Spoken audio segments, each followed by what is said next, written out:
भारत और रूस के बीच शिखर सम्मेलन और द्विपक्षीय बातचीत हो गई है। प्रधानमंत्री नरेंद्र मोदी और राष्ट्रपति पुतिन का ज्वाइंट स्टेटमेंट भी सामने आ गया है। दिल्ली के हैदराबाद हाउस में प्रधानमंत्री नरेंद्र मोदी और रूसी राष्ट्रपति व्लादिमीर पुतिन ने ज्वाइंट प्रेस कॉन्फ्रेंस की। इस दौरान भारत रूस के बीच हुए कई समझौतों का आदान प्रदान भी किया गया, जिस पर मुहर लग गई है। आपको बता दें कि यह समझौते दोनों देशों के आपसी सहयोग को और मजबूत बनाने में अहम साबित होंगे। प्रधानमंत्री नरेंद्र मोदी ने कहा है कि भारत रूस की मित्रता ध्रुव तारे की तरह बनी है। हम समय की कसौटी पर हमेशा खरे उतरे हैं। आज हमने इस नींव को और मजबूत करने के लिए सहयोग के सभी पहलुओं पर चर्चा की है। आज हमने 2030 तक के लिए एक आर्थिक सहयोग कार्यक्रम पर सहमति बनाई है। इससे हमारा व्यापार और निवेश संतुलित और टिकाऊ बढ़ेगा तथा सहयोग के क्षेत्र में नए आयाम देखने को मिलेंगे। भारत रूस व्यापारिक मंच में ही हमें शामिल होने का अवसर मिलेगा। यह हमारे कारोबारी रिश्तों को और नई ताकत देगा। इससे निर्यात, सह निर्माण और सह नवाचार के नए दरवाजे भी खुलेंगे। उन्होंने कहा कि हमारा सहयोग खाद्य सुरक्षा और किसान कल्याण के लिए भी महत्वपूर्ण है। दोनों पक्ष साथ मिलकर यूरिया उत्पाद के लिए प्रयास कर रहे हैं। दोनों देशों के बीच कनेक्टिविटी बढ़ाना हमारी मुख्य प्राथमिकता है।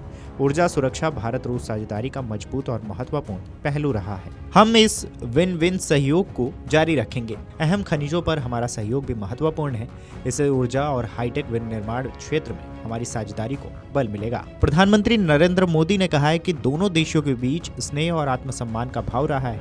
हाल ही में रूस में भारत के 2 नए वाणिज्य दूतावास खोले गए हैं। इससे दोनों देशों के नागरिकों के बीच संपर्क और सुगम और आपस में नजदीकियां देखने को मिलेंगी। शीघ्र ही हम रूसी नागरिकों के लिए निःशुल्क 30 दिन का ई-टूरिस्ट वीजा और 30 दिन के लिए ग्रुप टूरिस्ट वीजा की शुरुआत करने जा रहे हैं। हम मिलकर वोकेशनल एजुकेशन, स्किलिंग और ट्रेनिंग पर भी काम करेंगे। दोनों देश के स्कॉलर्स और खिलाड़ियों का आदान प्रदान बढ़ेगा। उन्होंने कहा कि यूक्रेन के संबंध में भारत ने हमेशा से ही शांति का पक्ष रखा है और हम इस मुद्दे के स्थायी समाधान के लिए किए जा रहे सभी प्रयासों का स्वागत करेंगे। भारत अपना योगदान देने के लिए हमेशा तैयार रहा है। आतंकवाद के खिलाफ लड़ाई में भारत और रूस ने हमेशा कंधे से कंधा मिलाकर सहयोग किया है।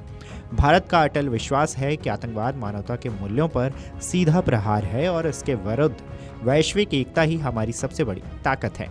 प्रधानमंत्री नरेंद्र मोदी ने कहा है कि राष्ट्रपति पुतिन की यात्रा ऐसे समय में हो रही है जब हमारे संबंध ऐतिहासिक माइलस्टोन से गुजर रहे हैं। हर परिस्थिति में राष्ट्रपति पुतिन के नेतृत्व में आपसी संबंधों को ऊंचाई मिली है। उतार चढ़ाव के बावजूद भारत और रूस की मित्रता ध्रुव तारे की तरह बरकरार रही है। दोनों देश एफटीए को शीघ्र फाइनल करने के लिए प्रयास कर रहे हैं।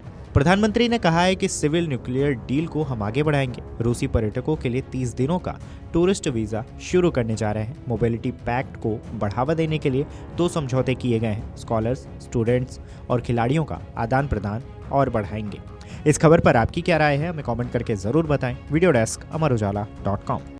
अगर आप ये वीडियो YouTube पर देख रहे हैं तो हमारे चैनल को सब्सक्राइब कर बेल आइकन दबाएं और Facebook पर देख रहे हैं तो हमारे पेज को लाइक करें।